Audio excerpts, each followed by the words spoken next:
we all seem to have gotten one thing right about Lane changing jobs this weekend. Yeah, we're aghast or amused, or to some degree, we've had an emotional response to how this played out. And specifically, Matt, for me, Lane the victim, just not understanding why Ole Miss won't let me coach. That was really embarrassing to me, I think. Isn't that some narcissism and some ego that you just can't see outside yourself there?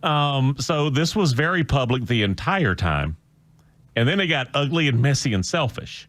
Now, none of that involves LSU. And I've heard a lot of criticism / astonishment, whatever, regarding Lane, and have at it based on how he's conducted himself. LSU, for their part, here's what LSU's done. They formally fired Brian Kelly, announced it Wednesday without cause. They're going to pay him the full $54 million. 4 days later, the program hired Lane Kiffin as its new head coach. Now, $54 million, significant.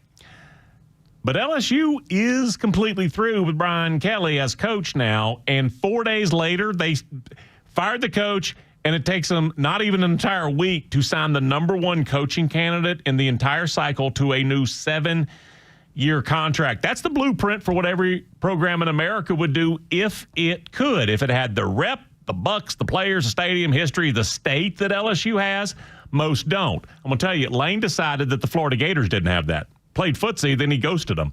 That was more than Auburn even tried for this time. Matt couldn't get a call returned. So LSU, it's a hammer of a program. I've heard a lot of criticism and everything else in reaction to Lane over the past week or so.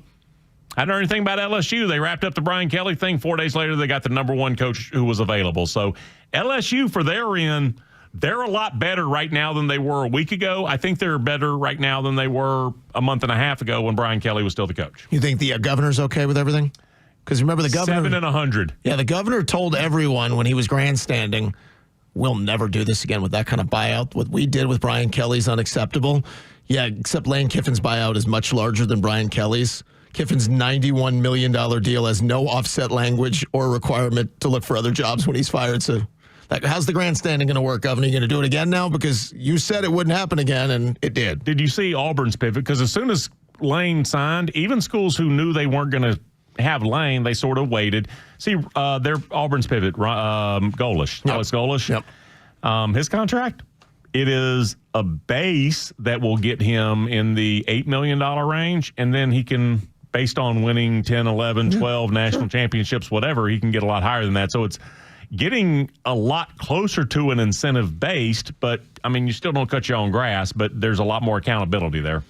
I would also add this about the LSU side. This is very Bobby Petrino-esque in some regard, that if you don't think Lane will do this to you at some point, if you think Lane's a 15-year guy, you're not different. He may not be able to help himself. Well, that's when the Dolphin job comes open or the Cowboy job comes open. He just gets antsy. He's interested. He shows a little ankle, and then the skirt comes up a little bit higher, and he's like, let me grab a little attention. So you're not different. You're different today because you're different than Ole Miss.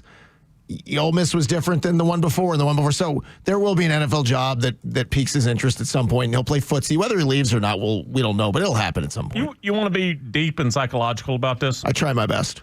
What if there's something about Lane that the closer it gets to when it's going to be championship nut-cutting time, he gets scared? Ooh. What if he purposely derails this? I've never seen an OC get fired after winning a national semifinal game.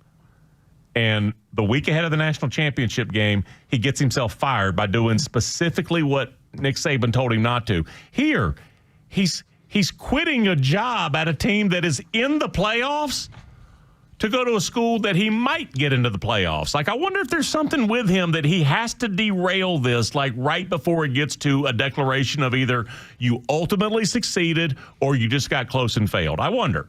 Is there... See, I gave you narcissist earlier. Is there some imposter syndrome?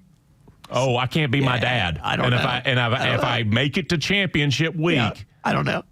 Listen, I'll get deep and psychological with you. Listen, the narcissism talk will have it. Copay. I know those people. I need a copay right here. I need $65. By the way, what happened to copays? Went to a dermatologist? I thought it was like $20, $25. It's like my trip to the Waffle House. Welcome to 2025. Holy hell. $75?